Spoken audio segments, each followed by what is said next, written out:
Students, आता आपण ग्रॅव्हिटेशनच्या पुढचाच म्हणजे नेक्स्ट टॉपिक आपला आहे केपलर्स लॉ. म्हणजे त्यातच येतो सेकंड. म्हणजे बघा कसं असतं, मी पहिले दोन लॉज घेणार नेहमी. तुमचं पहिलं असणार न्यूटन्स लॉ ऑफ ग्रॅव्हिटेशन आणि त्याच्यानंतर असणार तुमचं केपलर्स लॉ. आता केपलर्स लॉ मध्ये काय आहे? केपलर्स लॉ मध्ये 3 लॉ आहेत, म्हणजे Kepler first law, Kepler second law आणि केपलर थर्ड लॉ. ठीक आहे.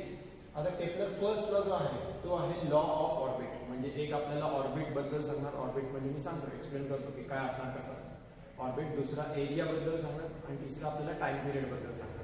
ठीक आहे. तर पहिला लॉ काय आहे? Law of orbit. त्याला नेहमी आपण बोलतो फर्स्ट लॉ. तुम्हाला एक्झामला क्वेश्चन दोन टाइप मध्ये येऊ शकतो, विचारू शकतो. असं पण येऊ शकतं स्ट्रेट केपलर्स फर्स्ट लॉ, और असं पण येऊ शकतं एक्सप्लेन लॉ ऑफ ऑर्बिट. मग त्याला तुम्हाला समजायला पाहिजे की लॉ ऑफ ऑर्बिट म्हणजे कुठला आहे, फर्स्ट लॉ आहे. समजतंय? तर बघा, या लॉ मध्ये एवढं असं काही जास्त वेगळं नाही. हे सगळ्या गोष्टी इन जनरलच आहेत ज्या आपल्याला माहिती आहे. फक्त आपण इकडे एक वर्ड बघणार आहोत. ठीक आहे. तो काय असणार आहे आपण आपल्या लॉ मधनं बघून घेऊया. बघा, आता आपण मी पहिले लॉ आपण वाचूया आणि तसंच मी तुम्हाला एक्सप्लेन करेन. समजते? बघा, all planets move in elliptical orbits. काय आहे पहिली line? All planets move in elliptical orbit. म्हणजे सगळे प्लॅनेट जे आहेत, म्हणजे आता बोललो की आपण अर्थ आहे, प्लुटो आहे, युरेनस आहे, जे काही आहे, तर ते सगळे प्लॅनेट जे आहेत, म्हणजे समजा एक सन आहे, यामध्ये माझे एक सन आहे आणि इथे माझी अर्थ आहे. तर ती कशी फिरते? तर बघा, नेहमी सगळ्यांना काय माहिती असतं, सर्क्युलर गोष्ट असते, म्हणजे सर्क्युलर इफेक्ट. असं कधीच नसतं. कधीच कुठली गोष्ट युनिव्हर्स मध्ये सर्क्युलर फिरत नाही. ती इलेप्टिकल असते. इलेप्टिकल म्हणजे सगळ्यांना एक बेसिक एक्झाम्पल माहिती असतं, अंड. तुम्ही अंड बघितलं असेल, ते कसं असतं, वरनं आणि असं खालनं प्रॉपर सर्क्युलर तो असते. पण जेव्हा एंड ऑफ द येतात तेव्हा ते थोडेसे जास्त शार्प होऊन जातात. तुम्ही इकडे पण माझी डायग्राम बघत असाल तर इकडे ऑलमोस्ट सर्क्युलर असणार आहे, पण एंडला काय असणार आहे, त्यांची एक वेगळी कर्व असणार आहे. इलिप्स मी तुम्हाला टोटल पूर्ण आता एक्सप्लेन करतो. पहिले आपण काय बघूया की पहिली लाईन काय आहे, all planets move in elliptical orbit. म्हणजे काय, सगळे प्लॅनेट जे आहेत ते इलेप्टिकल ऑर्बिट मध्ये फिरतात. म्हणजे बघा, इथे सन आहे आणि ते त्याच्या अराउंड कसे फिरणार आहेत, इलेप्टिकल ऑर्बिट मध्ये. आता बघा, all planets move in elliptical orbits around the sun. कोणाच्या अराउंड फिरणार आहे ते एवढं लक्षात ठेवा फक्त. कोणाच्या अराउंड, अर्थच्या नाही, कोणाच्या सन. बघा, आपल्या युनिव्हर्स मध्ये सगळ्यात इम्पॉर्टंट कोण आहे, सन. सनला सगळे रिलेटेड आहेत, सगळे प्लॅनेट रिलेटेड आहेत. म्हणजे पहिली लाईन काय सांगितलेली आहे, all planets move in elliptical orbit. कोणाच्या अराउंड द सन. म्हणजे सगळे प्लॅनेट्स कसे फिरतायत, इलेप्टिकल ऑर्बिट मध्ये फिरतायत. कोणाच्या अराउंड, सनच्या अराउंड. ठीक आहे, एवढं समजलंय. मग with the sun at one of the foci. आता ही पूर्ण लाईन मी तुम्हाला नीट सांगतो. आता हे नीट समजून घ्या काय आहे. सर्कल असेल, बघा मी त्याला एक सर्कल काढून दाखवतो. ठीक आहे. तर तुम्ही बोलणार सर्कलची बेसिक प्रॉपर्टी आपल्याला काय माहिती असते, त्याला रेडियस असते. ती मी इथून एवढी ड्रॉ केली तरी पण सेम असणार, इथून एवढी ड्रॉ केली ती पण सेम असणार, इथून एवढी ड्रॉ केली ती पण सेम असणार. म्हणजे बघा, सर्कल मध्ये तुम्ही सेंटर पॉइंट पासून एंड पॉइंट पर्यंत जा, तुम्हाला सगळीकडे सेमच भेटणार. तुम्ही प्रोट्रॅक्टर घ्या, 5 सेंटीमीटर रेडियस घ्या आणि सर्कल काढा. तुम्हाला कुठे असं नाही मिळणार एक 6 आलं, एक 4 आलं, नाही. तुम्हाला टोटल 5 सेंटीमीटरचं सर्कल असणार आहे. पण इलिप्स मध्ये काय असतं बघा, तुम्हाला या डायग्राम वरनं मी जरा एक्सप्लेन करतो. आता इकडे तुम्ही पहिले एवढं समजून घ्या की जसं सर्कल हे सगळीकडनं सेम असतं म्हणून त्याला एकच रेडियस असते. इलिप्सला तसं नसतं. इलिप्सला काय असतं बघा, तुम्हाला ही साईड दिसते इलिप्सची, ही लाईन बघा एवढी, आणि तीच तुम्ही कम्पेअर करा ही लाईन बघा. तुम्हाला ही छोटी वाटणार, ही मोठी वाटणार. म्हणजेच मी तुम्हाला थोडक्यामध्ये एवढंच सांगेन की इलिप्सला 2 रेडियस असतात, पण आपण रेडियस बोलत नाही, त्याला फोकाय बोलतो. समजतंय? म्हणजेच काय, इलिप्सला किती रेडियस असणार आहेत, 1 नाही 2. एक छोटी रेडियस असणार, त्याला मायनर ऍक्सिस बोलणार, आणि एक जी मोठी असणार त्याला मेजर ऍक्सिस बोलणार. हे तुम्हाला लॉ मध्ये लागणार नाहीये किंवा हे विचारणार पण नाही. हे जस्ट मी तुम्हाला का सांगतोय, आपल्याला समजण्यासाठी. समजतंय? म्हणजे काय सांगितलं त्यांनी, with the sun at one of the foci. म्हणजेच काय, फोकाय म्हणजे काय, ही बघा, ही जी मोठी साईड आहे, तर आता या पॉइंटला आपण बोलूया की हा सन आहे माझा. ठीक आहे. या एस पॉइंटला काय बोलूया, फोकाय. म्हणजे इकडे काय आहे, माझा सन प्लेस्ड आहे या फोकायला, म्हणजे या इकडे. जसं आपण बोलतो सर्कलला रेडियस असते, तसं आपण इथे काय बोलणार, तुमच्या इलिप्सला काय असणार, फोकाय असणार. समजतंय? मग आणि बघा कसं आहे की तुम्ही इथे विचारणार, हा ओ म्हणजे ओरिजिन येणार नाही. इकडे आपण सेंटरला, म्हणजे तुमच्या इलिप्स मध्ये आपण सेंटरला काय बोलतो, फोकाय बोलतो. म्हणजे तुम्ही समजताय हा सन आहे आणि बाकी आता समजा माझी अर्थ आहे ती इकडे आहे, तर ती ह्याच्या अराउंड कशी फिरणार आहे, इलेप्टिकल ऑर्बिट मध्ये. इकडे समजा प्लुटो असेल तर तो कसा फिरणार आहे, याच्या इलेप्टिकल ऑर्बिट मध्ये. फोकाय म्हणजे काय, त्याला बघा, आता ही रेडियस आहे, ही पण एक रेडियस आहे. मग इथे वन ऑफ द चा अर्थ समजतोय दोन पैकी एका कुठला तरी येणार. समजतंय सर्कल मध्ये असतं तर आपण बोललो असतो ती तोच आहे, पण इकडे वन ऑफ द चा अर्थ समजतोय म्हणजे दोघांपैकी एक कुठल्या तरी ऍक्सिसला. म्हणजे तो ऍक्सिस काय आहे. आता मी तुम्हाला साधा एक्सप्लेन करतो बघा. आता हा माझा एस पॉइंट आहे. आता मी तुम्हाला विचारलं एस पॉइंट पासून जवळचा कुठला पॉइंट आहे आणि लांबचा कुठला पॉइंट आहे, तर तुम्ही काय बोलणार. एस पॉइंट पासून पी हा जो माझा पॉइंट आहे तो क्लोजेस्ट पॉइंट आहे म्हणजे जवळचा पॉइंट, आणि या एस पासून हा माझा जो ए आहे तो काय आहे माझा सगळ्यात लांब आहे म्हणजे त्याला मी काय बोलणार फारेस्ट पॉइंट. समजतंय.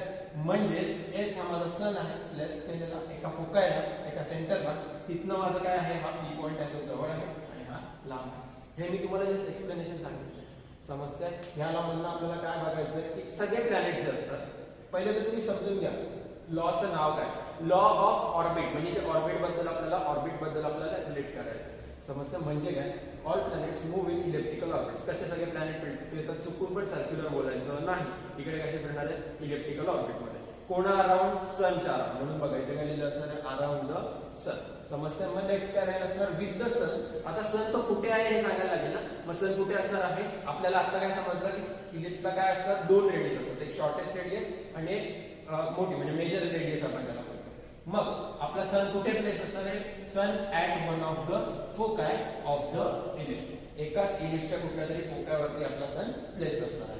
समजलंय नक्की. म्हणजे बघा मी जस्ट तुम्हाला एक डायग्राम दाखवतो. समजा हा आपला सन आहे. समजतंय. आणि इकडे माझा अर्थ आहे, इकडे माझा दुसरे कुठले तरी प्लॅनेट्स आहेत हे आहे. मग हे कसे फिरणार ह्याच्या इलेक्ट्रिकल ऑर्बिटमध्ये. हा कसा फिरणार ह्याच्या इलेक्ट्रिकल ऑर्बिटमध्ये. हा कसा फिरणार. आता ही अर्थ आहे ही कशी फिरणार ह्याच्या इलेक्ट्रिकल ऑर्बिटमध्ये. तुम्हाला वाटतं नाही सर्क्युलर वाटणार पण ते कधीच सर्क्युलर नसणार. ते नेहमी काय असणार इलेक्ट्रिकलच असणार आहे. का तर बघा कसं असतं. आता ऑनलाईन लेक्चर आहे तर मी तुम्हाला एवढं पण जास्त एक्सप्लेनेशन नाही देऊ शकत. कसं असतं ग्रॅव्हिटेशनल फोर्स असतो तर त्याच्यामुळे तुमची कधीच पण युनिवर्स म्हणजे तुम्ही युनिवर्समध्ये आपल्याला कधी सर्क्युलर मोशन प्रॉपर हे नाही पॉसिबल नाही. तर नेहमी इलेक्ट्रिकल तुमची मोशन असते म्हणजे इलेक्ट्रिकल ऑर्बिट तुमचा होणार. आणि तुम्ही भरपूर वेळा बघितलं असेल आणि 10 पर्यंत पण ऐकलं असेल की आपण सर्क्युलर मोशन मध्ये फिरत नाही, आपण कसं फिरतोय इलेक्ट्रिकल ऑर्बिटमध्ये. समजतंय. कोण अराउंड सन अराउंड हा आहे आपला फर्स्ट लॉ. त्यालाच काय बोलणार आपण लॉ ऑफ ऑर्बिट. समजलंय. थँक्यू.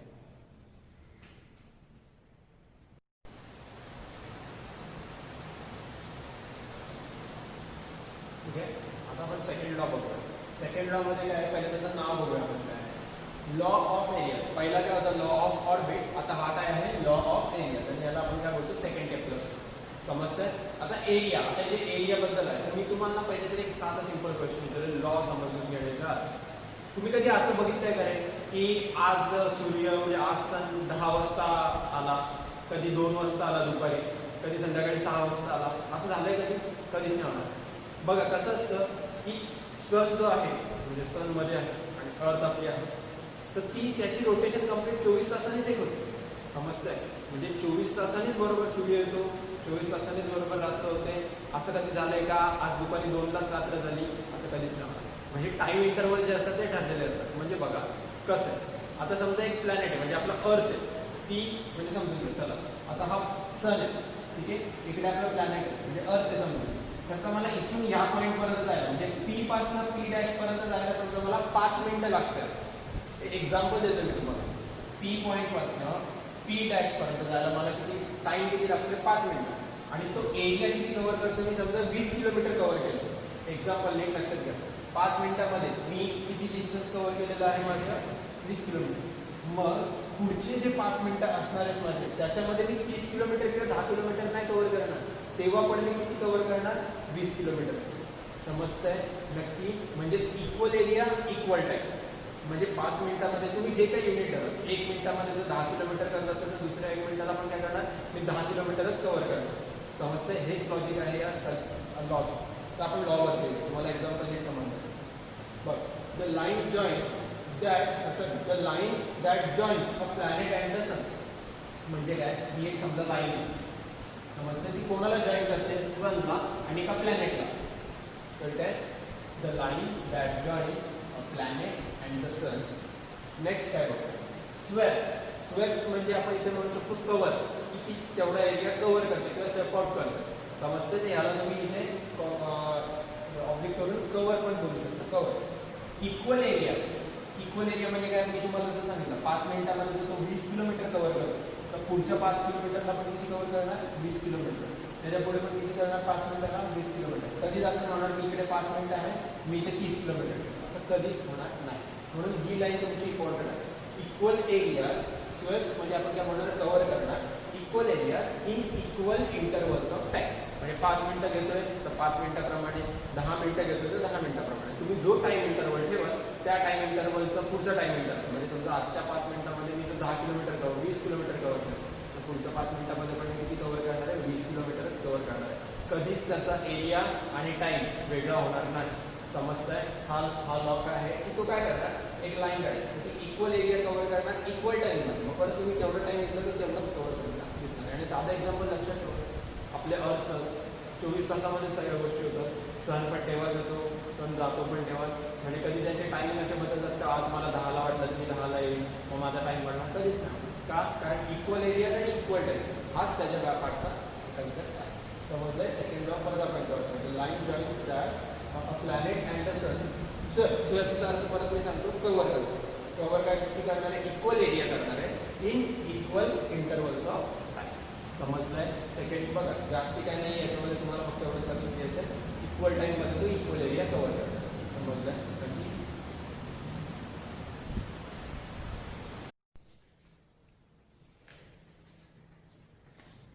ठीक आहे. आपण आता थर्ड लॉ बघूया. त्याला नाव काय आहे, लॉ ऑफ पिरियड. पहिला काय होता, लॉ ऑफ ऑर्बिट. सेकंड काय होता, लॉ ऑफ एरिया. आणि थर्ड काय आहे, लॉ ऑफ पिरियड. पिरियड म्हणजे टाइम पिरियड, इथे काय आहे वेगळं, काय हे आपल्याला इथे नीट समजून घ्यायचं. समजतंय? याला आपण थर्ड लॉ पण म्हणतो. एकदम सिंपल लॉ आहे. सगळे तिन्ही लॉ मध्ये जर तुम्हाला सगळ्यात कुठला चांगला लवकर पटकन समजेल ओन लँग्वेज मध्ये तर तो हा लॉ आहे. समजते? मी इथे एक रिलेशन लिहिलेलं आहे, त्याच्यावरच आपण हा नंतर लॉ बघूया, आपल्याला येतो. ठीक आहे. पहिले आपण वाचूया काय, the square of the time period. आता तुम्हाला मी एक बेसिक कन्सेप्ट सांगतो, जर तुम्ही 8, 9, 10 जर प्रॉपर केलं असेल तर तुम्हाला समजेल. टाइम एक वेगळी गोष्ट आहे, त्याला आपण स्मॉल टी ने डिनोट करतो, टाइम. समजते? ह्याला आपण टाइम नाही म्हणू शकत, ह्याला आपण इन्स्टंटेनियस टाइम म्हणतो, म्हणजे त्या पॉइंटला त्या इन्स्टंटला असलेला टाइम. समजते? आणि हा जो कॅपिटल टी असतो त्याला आपण बोलतो टाइम पिरियड, म्हणजे एक रिव्हॉल्युशन कंप्लीट होण्यासाठी लागणारा टाइम. तर तुम्हाला फक्त एवढंच लक्षात ठेवायचं, इकडे या चॅप्टर मध्ये आपण हा टी बघणार नाही, हा इन्स्टंटेनियस झाला. इथे आपण काय बोलतोय, टाइम पिरियड. म्हणजे इकडे कोण येणार, कॅपिटल टी. तुम्ही बोलणार सर फरक पडणार का स्मॉल टी आणि कॅपिटल टी? हो. कसं असतं बघा, स्मॉल टीचं ते डिनोट करतो आपण की तो टाइम म्हणजे कुठला आहे, इन्स्टंटेनियस टाइम. आणि कॅपिटल टी म्हणजे कुठला असणार आहे, नेहमी टाइम पिरियड. तर तुम्हाला समजतंय कॅपिटल टी घ्यायचा का स्मॉल टी? आपल्याला कॅपिटल टी घ्यायचं. समजते? म्हणून इकडे काय सांगितलं बघा, the square of time period. आता तुम्हाला समजत असेल तर मी खाली लिहिलेलं आहे. कोणाचा स्क्वेअर आहे, टाइम पिरियडचा स्क्वेअर. समजतंय? काय आहे, the square of the time period of revolution of planet. म्हणजे समजा एक प्लॅनेट आहे, समजा इकडे माझा हा पॉइंट कन्सिडर केला मी, माझा एक प्लॅनेट आहे, इकडे माझा आहे सन. ठीक आहे. तर तो इलिप्टिकल ऑर्बिट मध्ये फिरणार. आता हे समजलं, इक्वल एरिया मध्ये इक्वल टाइम मध्ये कव्हर करणार, ते पण समजलं. मग आता इथे काय बघायचं बघा, जो काही प्लॅनेट आहे रिव्हॉल्युशन करतो, असं रिव्हॉल्युशन करणार आहे, तो कोणाच्या अराउंड करणार आहे, अराउंड द सन. म्हणजे सन हा असणार इथे आणि त्याच्या अराउंड हा प्लॅनेट काय करणार, इलिप्टिकल ऑर्बिट मध्ये हे करणार. पण त्याच्या टाइम पिरियडचा स्क्वेअर हा काय असणार आहे, is directly proportional. Directly proportional ही साइन झाली, मी तुम्हाला त्या दिवशी सांगितलं. डायरेक्टली प्रपोर्शनलचा अर्थ काय, जसं हे वाढणार तसंच हे वाढणार. समजतं? म्हणजे इथे प्रपोर्शन काय आहे, टाइम पिरियडचा स्क्वेअर हा डायरेक्टली प्रपोर्शनल आहे. कोणाच्या, आपण बघूया, directly proportional to the cube of semi major axis. ही लाईन एक समजून घ्या, कन्फ्युजन करू नका. पहिल्यांदा ऐकतात हा वर्ड, बघून घ्या. क्यूब, क्यूबचा अर्थ काय समजतो आपल्याला, पॉवरला 3 असणार आहे. समजतं? एवढं आपल्याला समजतं. सेमी मेजर ऍक्सिस, आता तुम्हाला मी बघा हे कसं आहे, ही आपली मायनर ऍक्सिस झाली इलिप्सची आणि ही कशी झाली, मेजर ऍक्सिस. तुम्हाला फरक पण दिसत असेल बघताना. आता सेमीचा अर्थ काय असतो, अर्धा पार्ट. म्हणजे ही जी मेजर ऍक्सिस आहे तिचा तुम्ही अर्धा पार्ट करा, म्हणजे इथनं हा एवढा बोलतो. समजतंय? तर त्याला आपण एवढं जे डिस्टन्स आहे तर त्याला काय बोलतोय आपण, आर. रेडियस बोलत नाहीये, पहिले डोक्यामध्ये हे ठेवू नका, सरांनी इथे आर लिहिलं म्हणजे रेडियस असणार नाही. तुम्हाला मी परत सांगतोय, इलिप्स मध्ये 2 रेडियस असतात, एक मायनर आणि एक मेजर. तर मेजरची आपण काय करतोय, सेमी मेजर ऍक्सिस. सेमी म्हणजे काय, या मेजर ऍक्सिसचा अर्धा पार्ट. त्याला आपण कशाने डिनोट केलं, एवढ्या डिस्टन्सला आर. मग काय त्याने सांगितलं, डायरेक्टली प्रपोर्शनल कोणाला आहे, cube of semi major axis. Cube of, त्याला कशाने डिनोट केलं आपण, आर, म्हणजे आरच्या cube of the ellipse traced by the planet. म्हणजे ट्रेसचा अर्थ काय? आता बघा इकडे प्लॅनेट आहे, 5 मिनिटांनी तो कुठे असणार आहे? इकडे असणार आहे. मग कुठे असणार आहे? इकडे असणार आहे. मग कुठे असणार आहे? इकडे असणार आहे. म्हणजे आपण काय करतोय? ट्रेसिंग करतोय ना. तर त्याच्यासाठीच काय बोलतोय? Traced by the planet. समजलं? म्हणजे तुम्हाला बेसिकली इथे फक्त काय लक्षात ठेवायचं आहे? T square, capital T square is directly proportional to काय बोलणार आपण? RT. म्हणजेच काय तुमचं the square of the time period. एवढं पहिले लक्षात घ्या. स्क्वेअर कोणाचा आहे? टाइम पिरियडचा. टाइम पिरियडचा अर्थ समजला कॅपिटल. तो काय आहे? मग ते तुम्ही लिहा of revolution of the planet around the sun. मग तो काय आहे? Is directly proportional. Directly proportional कोणाला आहे? The cube of semi major axis. Cube of semi major axis. Semi major ऍक्सिसचा अर्थ समजलाय? ही झाली आपली मेजर ऍक्सिस आणि सेमीचा अर्थ काय होणार? त्याच्या अर्धा. आणि त्याला आपण कशाने डिनोट केलंय? आर. म्हणजे रेडियस नाही, पण आपण त्याला जस्ट एक डिनोट करतो स्मॉल आर. समजलंय? आणि मी तुम्हाला जसं पहिल्या लेक्चरला सांगितलेलं की या चॅप्टर मध्ये स्मॉल कोण आहे, कॅपिटल कोण आहे, खूप इम्पॉर्टंट असतं. तर तुम्ही पण नीट लक्षात घ्या कोण कॅपिटल आहे आणि कोण स्मॉल आहे. समजलंय? तिन्ही लॉ समजलेत. पहिला कुठला होता? Law of orbit. त्याच्यानंतर होता तुमचा लॉ ऑफ एरियाज आणि लास्टचा कुठला आहे? तुमचा लॉ ऑफ पिरियड. समजतंय? ठीक आहे. आपले तिन्ही लॉ इथे झालेले आहेत. मी त्यांच्या स्टुडंट्सला फक्त एकच इम्पॉर्टंट न्यूज सांगतोय की भरपूर पॅरेंट्सच्या मला विचारत होते की तुमचा बोर्ड कॅन्सल झालाय का? तुम्ही आता न्यूजवरती बघत असाल तर सगळ्यांना प्रश्न पडलाय की अरे आमचा बोर्ड कॅन्सल झाला. बोर्ड तर तुमच्यासाठी नाही, 2022 तेव्हा जी मुलं असणार आहेत त्यांच्यासाठी असणार आहे.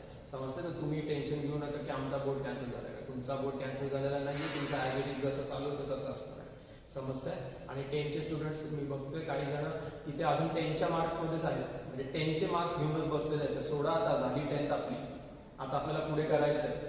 समजतंय? जर तुम्ही आता लवकर केलं नाही, म्हणजे आता जर तुम्ही हे करायला सुरुवात नाही केली, नंतर तुम्हाला टाइम नसणार आहे. आता त्या 10वीच्या मार्क्समधनं जरा बाहेर या आणि आता आपण 11वी 12वीच्या वरती फोकस करूया. समजतंय? पहिलं लेक्चर आपलं कुठलं होतं? Newton's law of gravitation. तर तुम्हाला समजलंय? हा आपला कुठला होता? First law. म्हणजे केप्लर्स लॉ वरती होतं. केप्लर्सचे किती लॉ आहेत? टोटल 3 लॉ आहेत. First law, second law, third. समजतंय? थँक्यू.